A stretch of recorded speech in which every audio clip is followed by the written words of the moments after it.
Hello, ladies and gentlemen, boys and girls, college football fans across the nation and around the world. This is Tim May with the Tim May Show, and my unusual, intermittent, sometimes usual co-pilot, Matt Wilhelm, former linebacker extraordinaire for the Ohio State Buckeyes in the NFL. And yeah, Matt, I'm wearing dark. I'm not wearing black. I'm wearing charcoal and whatever this color is. It's not blue. It's like a purplish kind of thing. You're not wearing black. You're wearing sort Gray. of a charcoalish kind of looking thing there, a lighter charcoal than I am. But dude, you're a former player. You're now a fan of Ohio State football. Ohio State just lost for the third straight year to Michigan. Ohio State, just like last year, is now leaning on the possibility of some cards falling this coming weekend in the conference championship games, which could fall their way, just like it did last year. There's some feasibility there. We don't need to necessarily get into all of that, but we will touch on it. But just you as a former player who lost to Michigan and then beat Michigan. What were you 2-2 as a player? I'm trying to remember. 2-2 as a player. Yeah, 2-2 with Cooper, 2-0 with Tressel. Yeah, 99 and 2000 losses, and then 2021, or excuse me, 2001, 2002, when the ship turned. Yes, sir. So you felt both of the emotions of losing to Michigan in back-to-back years and then beating Michigan in back-to-back years. So you have as much validity in having a feeling or an emotion about Ohio State losing three straight as anybody could have. What's your take right now, Matt Wilhelm, as we record this about 24 to 48 hours after the fact? Of course, you're upset, you're angry. You felt as if, the game at times could have been had. I do think, the more that it's, text messages with friends and, other Buckeye fans and former teammates of mine, as you do kind of like, you throw stabs at kind of what happened, good and bad. The one unfortunate thing for me is that game, you were never overly confident that we were going to win that football game, because it seemed as if, since the McCord interception and, Michigan capitalizing it and going up 7-0. At that point, we were only able to tie the game up from that point forward. So you can never say, although you felt optimistic about our ability to go fill in the blank, offensively offensively score, field goal, move the football, pin them back, force the defense to go out, or get that stop needed, we were never in control, which is unfortunate. And I think the one thing that, again, just not necessarily knowing that you and I are going to spend some time together with those folks around the world about this game, but it was just like, both interceptions were on their way to Marvin Harrison Jr. And it forces me to critically think about, I'll say Ryan Day, Brian Hartline, the receivers, the quarterbacks, which I know we're going to get into, I'm sure here shortly, is the emergence of, as great as Marvin is, and it's like, this isn't the NFL where you can just, throw the ball 15 times his way, 13 receptions for 15, or 15 receptions or whatever for 200 and some odd yards and multiple touchdowns. And, I think Michigan, in this case, a great defense, one of the stingiest, if not the stingiest in all of college football, did their best to, in certain situations to minimize or throw different looks at McCord. And I was waiting, and I thought, we almost had Ibuka multiple times, make that big play opposite Marvin Harrison. The one was a great play by the Michigan safety. The other one was the early first drive on the RPO when it, it wasn't the best ball, but it was extremely catchable for a guy like Ibuka that we've seen in the past that would have extended a drive, not been a 3-and-out. Is one other guy, Julian Fleming, made a couple of great catches, but and I guess in hindsight, the depth that I thought we should have had with this wide receiver, the way that we're able to go out and get a 5-star or 4-star every single year. And yet it was the usual suspects along with Marvin Harrison. It was Cade Stover, it was Ibuka, it was Julian Fleming, and not one other of these young players could crack the lineup. Even the weeks leading up to this, to just pose a little bit more of a threat, stretch the defense either both wide and or long to allow Marvin, situationally to do what he does best and not have to force the football his way.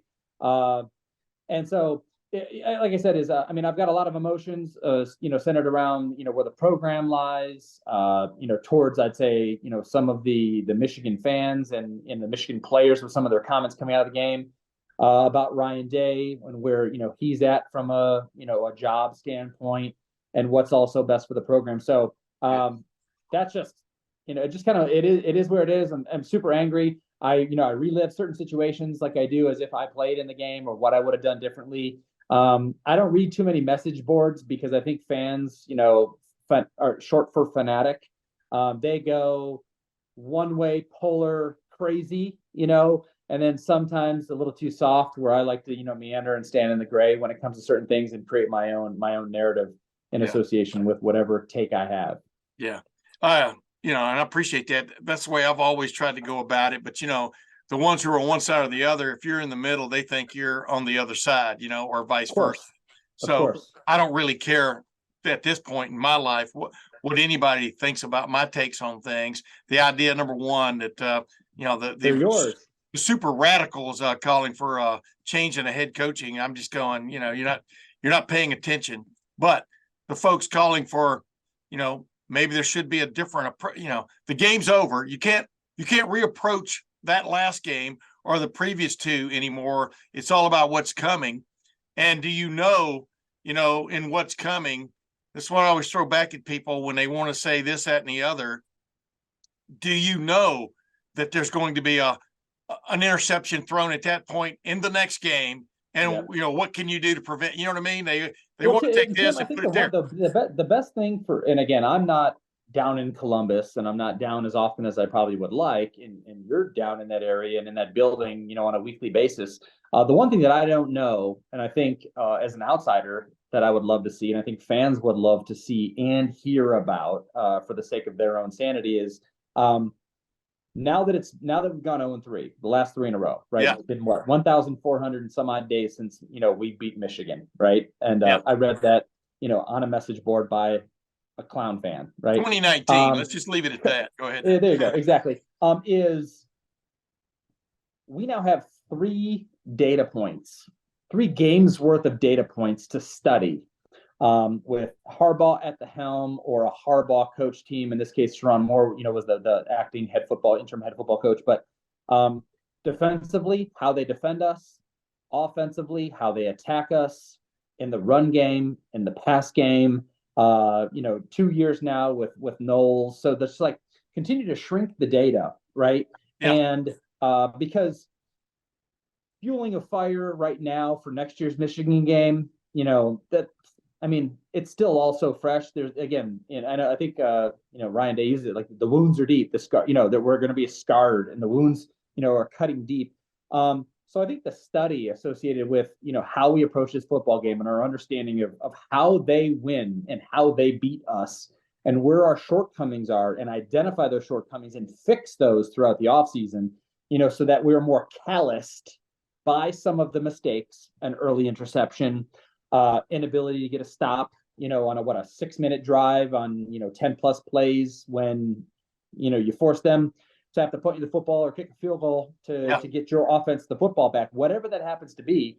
The studying of that and then putting that into work in next year's football game, because we can put as many motivating factors as we want. Mickey Marotti can torture next year's football team if he really wants to in preparation for the Michigan game. But I'm sure just at this point last year, after they lost 2 in a row, we talked about, well, what tweaks, what emphasis, is going to this program, Ryan Day on down, going to put towards winning next year's game. And here we sit, another loss.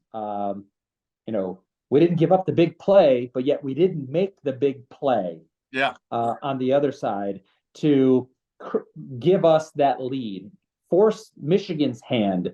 And I think maybe that's the one thing that they've never done is Michigan's made the play when need be in the last 3 years. And we've been kind of picking up the pieces and having to get back to even to even try to compete and stay in the game. Yeah, I mean that's it in a nutshell. You know, like I talked about on our LettermenRow.com immediate reaction video, standing there on the Michigan Stadium field, was last year. It was a death by 5 major cuts. You know, I'm talking about that's what the Ohio State defense dealt with. This year was a death by 1,000 cuts. I mean, Michigan, I'm with you in a sense. Michigan, you got to give it up to them, because their plan of showing you they're going to line up and try to bully you at the line of scrimmage, and then all of a sudden throw a haymaker from over here. And by haymaker, I don't mean necessarily a touchdown play. No, They but you're wanted talking that. about, I mean, They wanted. Wait, let me the finish. toss They wanted pass. that halfback pass to be a touchdown. Yeah. Didn't quite make it, but they had the audacity to call that play in the game. You know, and it was But a also, huge and game. I'd also say I'd say Yeah. that play was that was a firm understanding of the exact coverage we would be in, Yeah. how we would react to the toss, and that safety would pull down and we'd get behind them. Again, it went for 20 in a first down, and we survived it. We survived it. I think the other, great game script play by them is the running back wheel route and the delay by the tight end. Yeah. Just a little layer. And I guess, Sonny Styles, bad angle on the Blake Corum touchdown. It seemed like their guys were always there to make that play when they needed it. And our guys, sort of like last year, not as often as last year, which led to, again, those 5 big cuts you talked about, but just enough slicing and dicing to the point where it kept us on our heels. Yeah. And here's the thing. When you play even or you play from behind, you have to play perfect.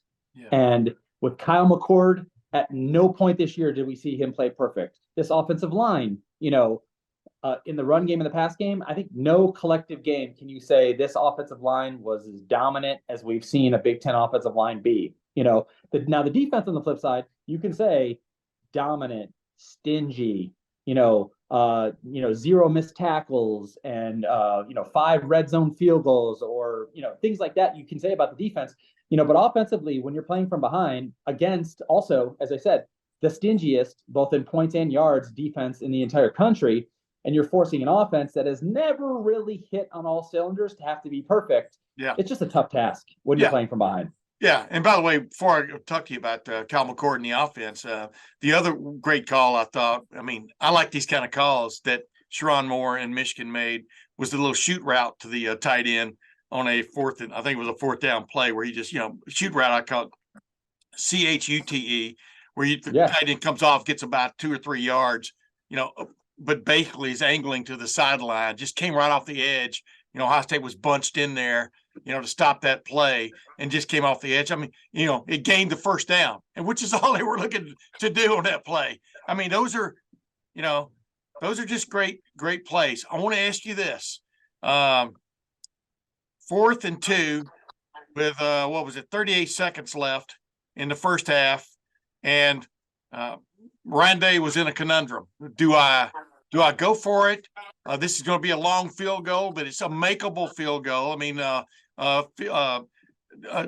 kicker has Jaden Fielding has the range for that. He made the kick before the timeout. Yes.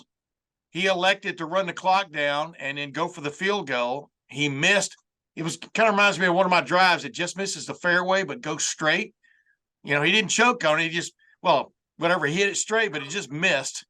If that had gone in, it would have given him some impetus at halftime. It didn't go in, just like you were just talking about a while ago, when they needed that play to really just go bam, they didn't get it. But what was your take? Well, let me ask you this, though. What was your take? Were you sitting with buddies or your family or texting with buddies when Ryan Day opted not to go for it on 4th and 2, but run the clock down and kick a field goal, try a field goal? What was your reaction to that? So I was a little like when the clock initially started to run, and I was kind of like, I actually thought he was going to run it down to maybe, I think it was maybe 28 seconds when they first started to kind of like wear out that clock. I thought maybe he was going to go down to maybe like 19 seconds and then call timeout and run a play to go for it. And that would have been a play that either A, it's going to take 3 to 5 seconds and give that ball back to Michigan with, say, now 14 seconds, which means they probably only have 2 plays, to go down the field and potentially score and kick their field goal before half. Yeah. But I thought if whatever we would do, we would get that first down, try to get closer. Stop the clock, run up, clock it. It'd be second down now, or do something, hit the sideline, get out, or some, levels route to the sideline. But then I was very much confused that we were settling for a career long type of field goal for a kicker. Yeah. Now he did make it before the timeout, but that's the whole point of icing a kicker, force him to do it again. And he didn't. He had plenty of leg and just was wide left. And so points are at a premium. And I think that we would have stolen a bunch of momentum, ahead of halftime. I think that Michigan getting the football, coming out of halftime and getting a stop and then getting the football back could have been an opportunity to go down the field. And I think the one thing, I thought Joel and Gus did a great job with the game. And it's sometimes you don't realize it as a fan, especially such an emotional football game, is like, up until that Blake Corum touchdown, every time Michigan had scored, we had gone down the field and got points right back. Yeah. So it never opened up, the way that it had in past years, in this game. Yeah. And, props to Ohio State and props to Ryan Day and Kyle McCord in that offense. And you started it off with, we're going to get into this segment, but you started off with an interception by a corner just making a hell of a move. You got to give up him taking the gamble on that move he made, but he made the play. And then you finish the game with an interception. And you've been in football games, I know, where sometimes your defense is playing great and you just got to score a couple of touchdowns and you're okay. This was a game where, as I like to say, it's like tennis. You have to hold serve. And 2 times Michigan broke Ohio State's serve with interceptions. Correct. Was that early possession. And then, of course, Ohio State's last possession, when they kind of bump Cal as he's trying to throw that pass, a diving interception, ball headed, like you said, toward Marvin Harrison Jr. That had all kinds of possibilities. Correct. And Tim, the one that, just to dive into those plays really quick, and I'm sure it's the way that my analytical brain works, is like, and even I think Joel might have mentioned it, is like Marvin didn't run that first route at full speed. No. So I don't think he expected that football. And that goes back to Kyle McCord's reliance as a young quarterback on his star football player to always be available. And I'm not trying to say Marvin took a play off. He's elite. If he wants to stay, he could, break a lot of records at Ohio State and all that, and get drafted number 1 overall, whatever he wants to do. I'm not indicting him in any way, shape, or form. I'm just saying I don't think Marvin expected the football, but yet Kyle McCord delivered that football his way. To your point. Now, wait, let me interrupt you though. I asked Marvin after the game. I said, do you wish you'd made a more aggressive move on the ball? You know what I mean? Because I think in his mind, the corner had made his move so quickly there that that was not where the ball was going to go. You know what I mean? So, right. I mean, it's almost kind of like what he said. And he's not going to throw his man, Kyle McCord, under the bus either. But yeah, just a more aggressive move by Marvin there might have at least broken up the play. You see what I'm saying? But also, I would say on the flip side, on that specific down and distance is the Michigan study tape to peg us. You think they had our signs for him to be able to jump that, because if Marvin does any double move, or any even slant, or runs his route full speed where he's expecting the football and maybe not just an option on the play, that corner would have been toast. Yes. But so that's a little bit of film study. But then also I would say on the second interception going back is what we talked about on whatever day it was last week ahead of this football game is offensive defensive line. Our offensive line needs to be at their best and protect. Had Kyle McCord had time to deliver that football accurately and not get hit as he throws it, that's got the mustard to get to Marvin to catch the football, because he was open. Yes. The window was there. He was open on the in-breaking route. We had to clear out. He runs the dig in behind it. Big open zone for him to make a play. We catch it there with, again, I'd have to go back through my head about how much time, but plenty of time. Oh, yeah. With where we're at to be able to continue that drive, whether it's a clock or whatever it is. But again, offensive line, an issue we've had all season.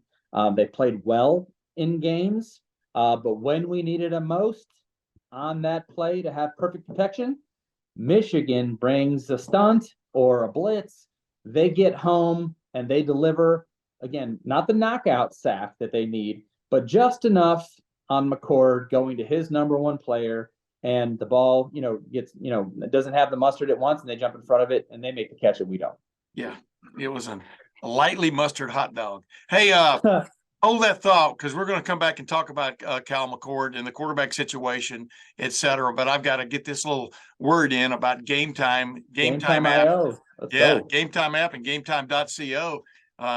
Yeah, Ohio State's regular season is over, ladies and gentlemen. Who knows where they're going to go bowling? And as Matt and I are going to get into here in a minute, who knows if they could still make the college football playoff. This time a year ago, it was doom and gloom. And then all of a sudden, about 5 days later, Ohio State was in the college football playoff and came that close to beating Georgia, the two-time national champion that's this year going for a three-peat. But if you want to get tickets to events like that, like I said, who knows where Ohio State's going in the postseason? It's going somewhere warm, it looks like, if they don't make the college football playoff, could possibly the Orange Bowl.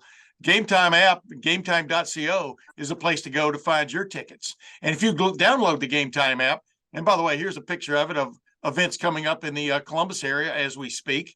But if you download the Gametime app and you use the promo code Buckeyes, Buckeyes, use a promo code Buckeyes, you get $20 off that first purchase. That's a hell of a deal. And as we always tell you on these commercials, if you find a ticket basically similar, a facsimile thereof, for lesser value on another app, on another ticket broker, gametime.co, the Gametime app, will refund 110% of the difference. Now, that's a hell of a deal. And along with the possible first-time download Gametime app and getting $20 off your first purchase, if you use the promo code Buckeyes, you can't go wrong. Of course, as always, terms apply in any kind of offer.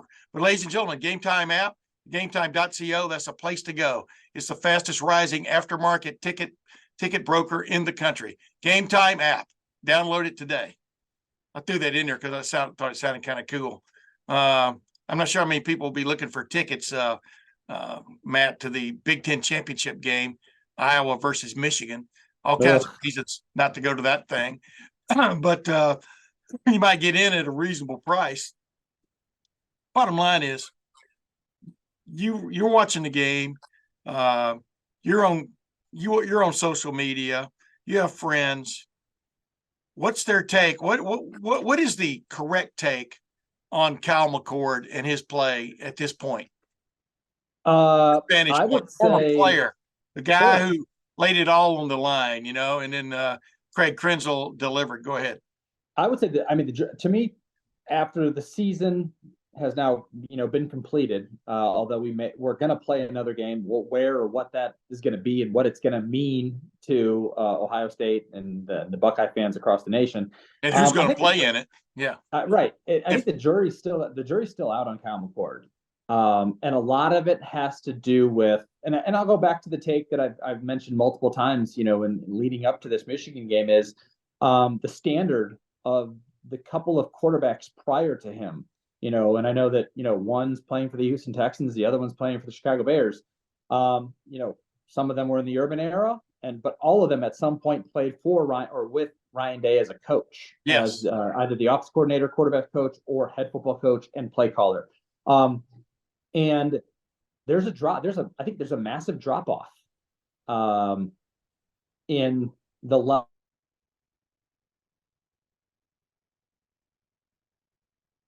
level of play and the level of comfort with go win us football games. Although he did in the Notre Dame game, I think we have an immense bias that he probably was going to deliver for us in this game, but it's not a surprise that he didn't, right? Because there's just something about him. And I think we're left wanting more with, the Lincoln Kleinholz, Devin Brown. You've got, Aaron Nolan coming, as a freshman in the recruiting class. Yeah.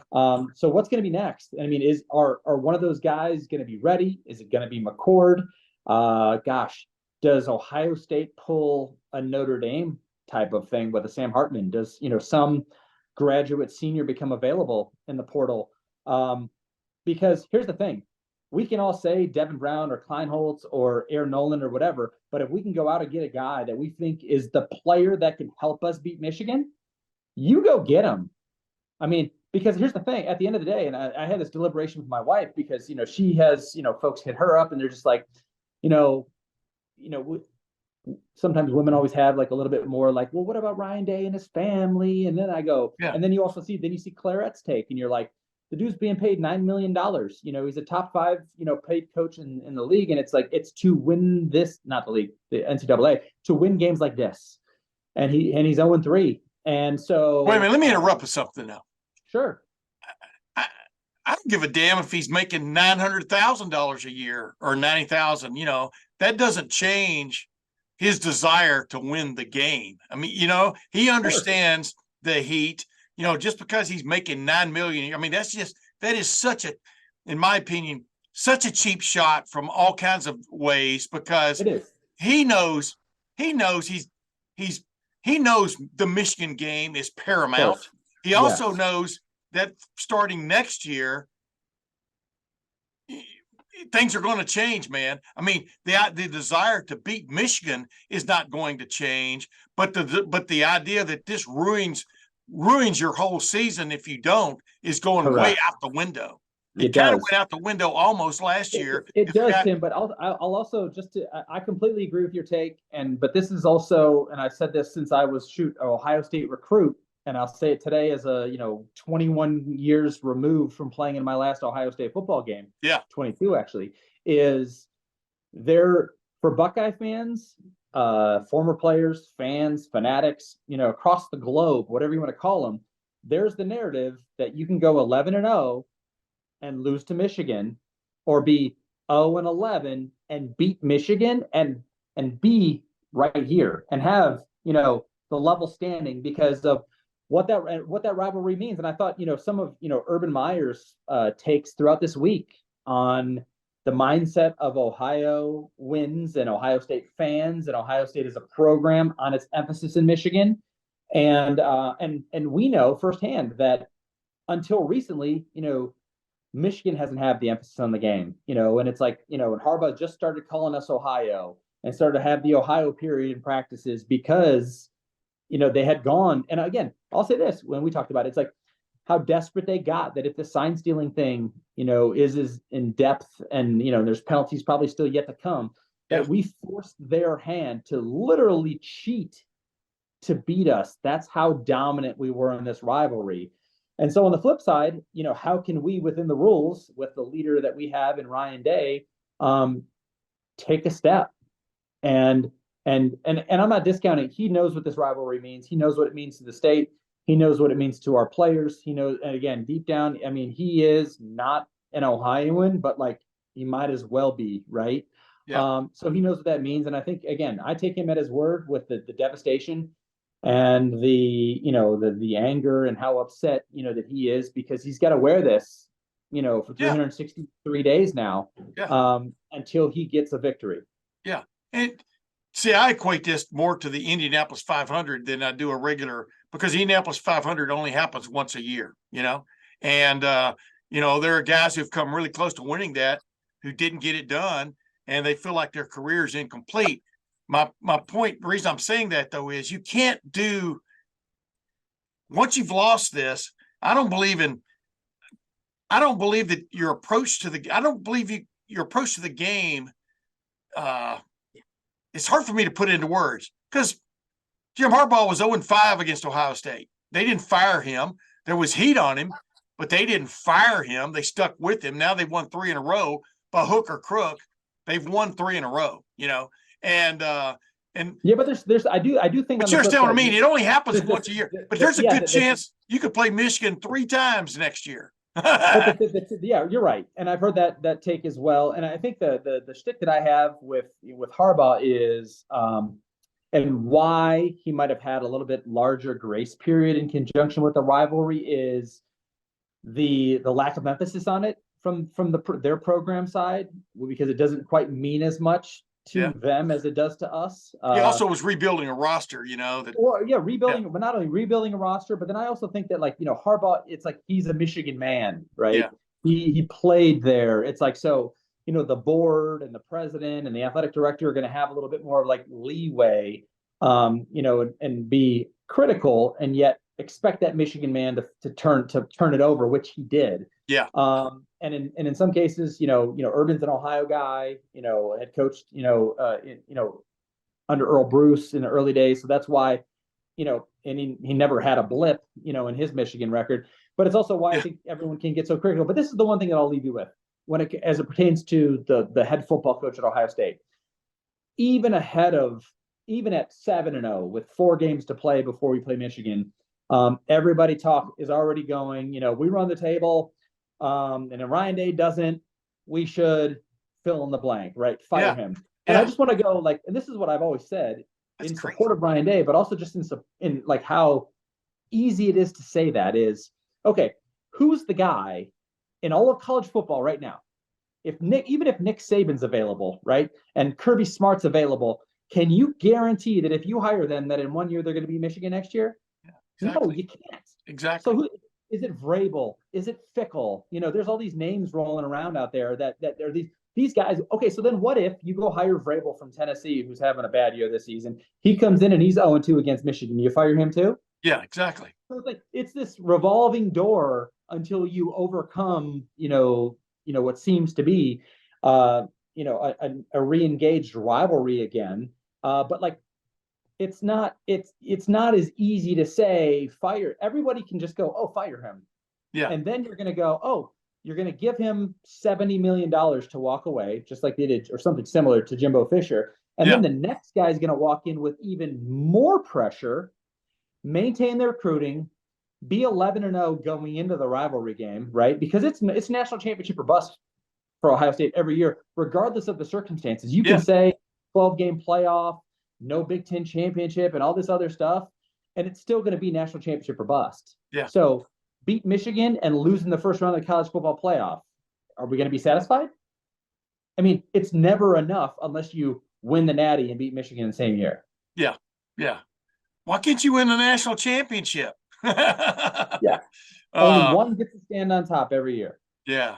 But I just like this idea that people think that there is that perfect guy out there.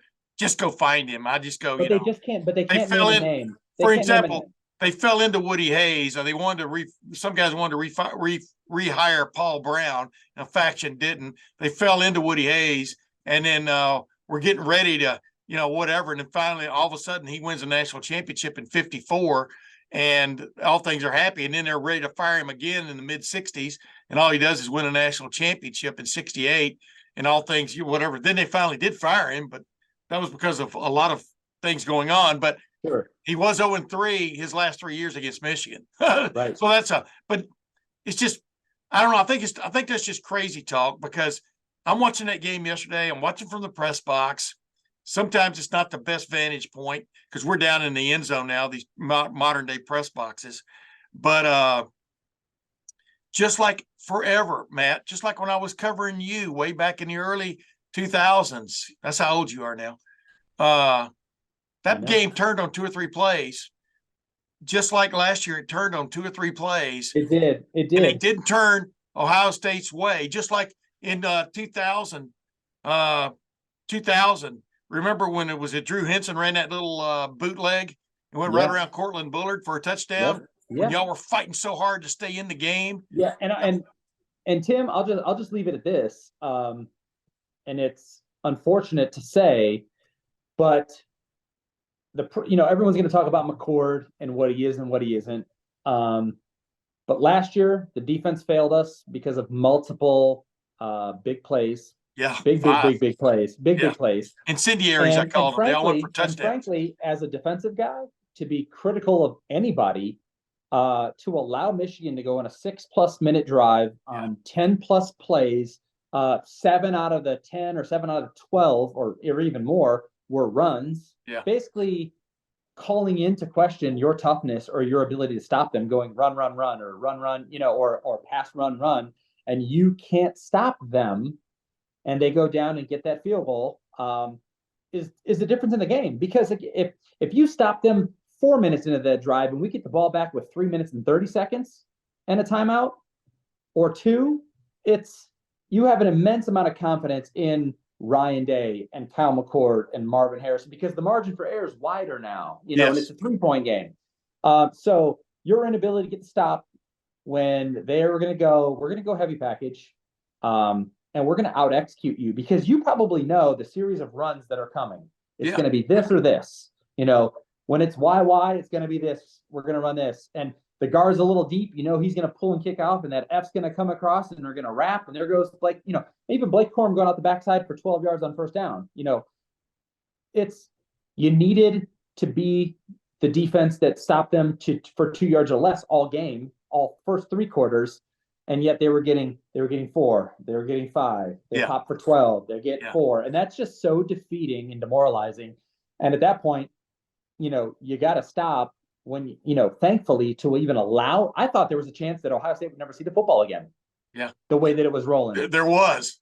And again, McCord, Ryan Day, offensive play caller, but Jim Knowles and that defense didn't get the stop, and with enough time to give your offense the opportunity to go down the field and win the football game. Hey, I want to get to the quarterback deal more in depth. I want to ask you one quick thing. So, what is a call? I mean, what is a call that Jim Knowles could have made that changes that? I mean, what when, like you said, when they're showing you 4 gaps, on either side of the center sometimes, what's a call that changes that unless you just purely guess right? Well, it's not necessarily. It's not because the one thing that Jim Knowles, as an analytical man that he is he's always going to play the tendencies and always going to use his data to get into a call. The one thing that Jim Knowles also doesn't do and it didn't change who he was even yesterday is he doesn't bring a whole bunch of guys. He forces, we're going to be in a 7-man box. We're not going to be blitzing. You're not going to run a bunch of run stunts. And I'll say that, that's the difference between, I'll say 2002 Mark D'Antonio and Jim Knowles in 2023 is Mark D'Antonio had no problem bringing 5 or 6, and forcing your hand because, and I'm not just going to put this all on Knowles either, is the players got to make plays. You got to get off a block. You got to get off a block. Sonny Styles got to fit. Tommy Eichenberg multiple times was a half step from making a play for a 2-yard gain. It turned into 7. Yeah. And it in this rivalry, in this game, and you've said it, and Urban has said it for years, and Tress, and even Ryan Day leading into this game is every single play is so important that you just can't say, oh, I'll get the next one. Yeah. Because you can go back and point out that play, and that one play where you didn't do your job could be the difference. That first down or that missed tackle can be the difference in the whole game. Yeah. Yeah. And if you don't have that mentality, and I also just say this, it felt as if Michigan was extremely comfortable and confident in how the game was rolling out with the lead or, with the momentum most of the game.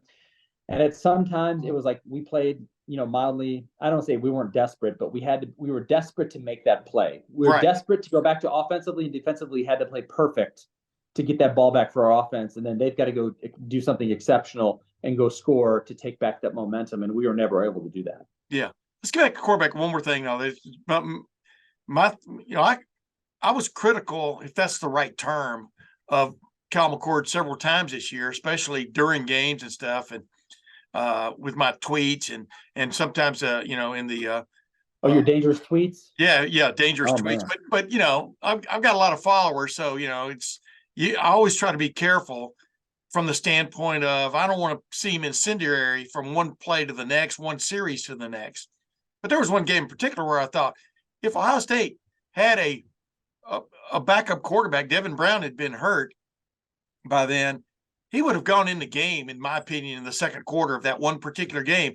When you looked at it in after the fact, Kyle McCord's stats were really good. But at certain points in the game, like you pointed out a while ago, he wasn't, that really ended up making it a game. What stood out to me about Kyle McCord this year, so far his first year as a starter, was how clutch he was at certain points. A lot of it, he had to be clutch because they weren't as good as they could have been in the middle of the game. And, not the least of which was that Notre Dame drive. There was no doubt in my mind when they got the ball back with a minute and something left yesterday against Michigan, that they had the wherewithal to go down the field. I mean, Agreed. They've done it. Could, they've shown you they've done it. Exactly. If they could protect. And I thought he threw good passes on that till he gets hit while he's throwing. And it happens to, the ball was like another 6 inches shorter and it would have been an incomplete pass, but that's life. Right. But here's the thing. I think when Devin Brown got hurt in the middle of the season against, I think it was Penn State, it took that option away from Ryan Day and his staff to go to another guy. What's your take on that? It could have helped. I think you're definitely right. But I also don't think you want your starting quarterback to really know that there's like a potential. Say everyone's got a hook, right? But not necessarily like a quick hook or a medium hook, right? Because you don't want your quarterback going, I can't make an error because they might go to this healthy, viable option at quarterback. The take that I have as it pertains to this Michigan game, and we saw it from Michigan, and because of the injury to Devin Brown, we didn't have it, is that all hands on deck mentality. Yeah. And so what does that mean? That means if McCord's just not rolling appropriately, and in some cases McCarthy really was never rolling because they were very safe with him. He took off and ran the one time, hurt us with his legs. But I think, they brought in the big physical bruising, quarterback that's their potential future. Strongest pound for pound guy on their team, and goes, 2 carries. First one goes for 20, second one goes for 2 out of a Wildcat type of situation. Could we have not done the same thing with Devin Brown to just minimize, like slow Kyle McCord's roll down and not force him to have to go get us a first down and then a first down and then a first down, even go get a first down, bring him off, run Devin in, have Devin run a new highly practiced, game plan specific set of plays, on first and second down, then maybe you bring McCord in to throw it on third down, whatever it might be. But it's been talked out and thought through all week long that this could happen in the middle. Hey, if Michigan's stymieing us, we're going to roll with Devin on a couple of plays, and it's going to be this small little package. But Kyle, you're still our dude. We need you, sling it like you have all year, right? Yeah. So he doesn't ever waver in his confidence. But by not having, by having Devin Brown be available because of that injury. Well, he was actually he warmed up and he was there, but I'm with you. I don't think they felt that confident in his physical stature still. Go ahead though. And in some cases, Tim, having been a player, I know you know this because there's open periods of practice, is this game or every big game, the starters get 90% of the reps. Oh yeah. 90% of the reps in practice. You got so excited there. Cut the lights out for a second. Go ahead. Yeah. Is the starters get 90% of the reps. Backups get a speckling in a big week, sure. Right? Because you have so much to try to accomplish that you want to see over and over again, and then try and tinker with things from day to day. But throughout the season, it's probably more like 75-25, right? And so even having Devin Brown in uniform and potentially being available, if something were to happen to Kyle McCord, it's probably the only situation he would have played. And it would have been a lot of visual reps and a lot of mental reps throughout practice and only implementing, or actively going out and doing 10%, of those reps of the week. So, like I said, you just saw when Michigan, for whatever reason, trotted out that big physical running back it's like something played out perfectly, in the Michigan game plan and preparation for us, that they felt comfortable to trot this kid out, get JJ off, create a little bit of, force our hand. The second I saw, I'm watching on television. This is just the way that, and I go, I think McCarthy's 9, but I go, it's Wildcat.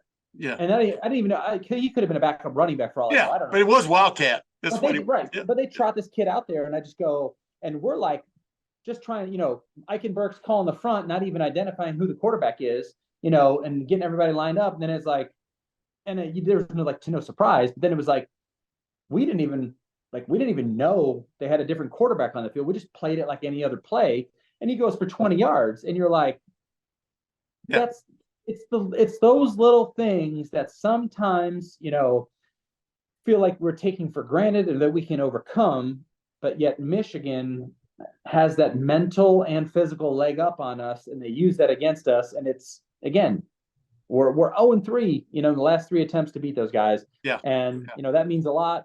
And it just seems like we're sort of in situations being out coached and being outplayed, being out physical in a game that we've always dominated those three categories in.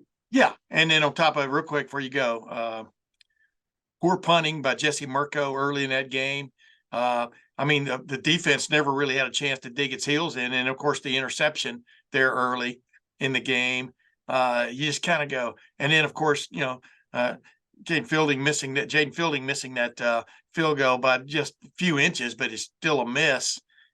Just the special teams just weren't, it's just, wow. It's just interesting when you look back on it, how much the little stuff adds up when it's like personnel. Yeah, I was saying, in hindsight, you want to go identify the phase of the football game that we won. Did we win special teams? No. Okay. Did we win defense? No. Did we win offense? No. So are we surprised in any regard by the final score? And yet you can say we've lost special teams, lost defense, and maybe, I guess, if you score a touchdown at the end, you can maybe say you eke out offense. You've lost two of the three phases, and you could have walked away with a victory, in the biggest rivalry in sports. Yes. So that's the emphasis, that I want to see put on, these players that come from all over the country to come play at Ohio State and participate in this rivalry need to identify and understand how every single play is vital. It's not a third down against Minnesota is not third down against Michigan. It's magnified times 10. You getting off the field and forcing them to punt, or them getting a first down and getting multiple more first downs, or extending that drive and getting another minute and 40 seconds off the clock, is when you need that at the end of the game, the way things play out, it's the difference in the rivalry. Is that what Trussell brought to you guys in 2001? I mean, what do you remember? Because that's a whole book and a half, or 10 podcasts. Tim, it was in 2001 when he came. It was studying the 2000 loss. Yeah.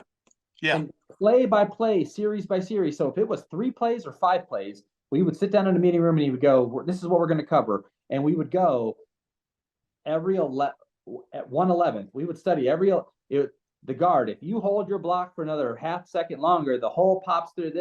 But instead, and you just start to and this is more so than anything, is like, yeah. And now the game is so much more convoluted with NIL and transport portal, and these guys are making money and doing business appearances during the week, and they're still students having to go to class and all these other things. They're just like, their brains are already like this. But when you broke it down in this week and you start to understand football, and that's the one that I'm actually trying to give my son and his high school coaches. And then again, they're great high school coaches, but like, you got to look through a different set of lenses and understand, the why behind why Jim knows. And that's the one thing I would say, what really started the intellectual side of, my game is like, when I had my ankle surgery in 2002, ahead of the 2002 season, I got to just basically be a coach, in a walking boot, and ask a lot of questions to D'Antonio and Mark Snyder. Well, coach, why on third down, on 3rd and 6, do you call this and not this? And start to understand game flow,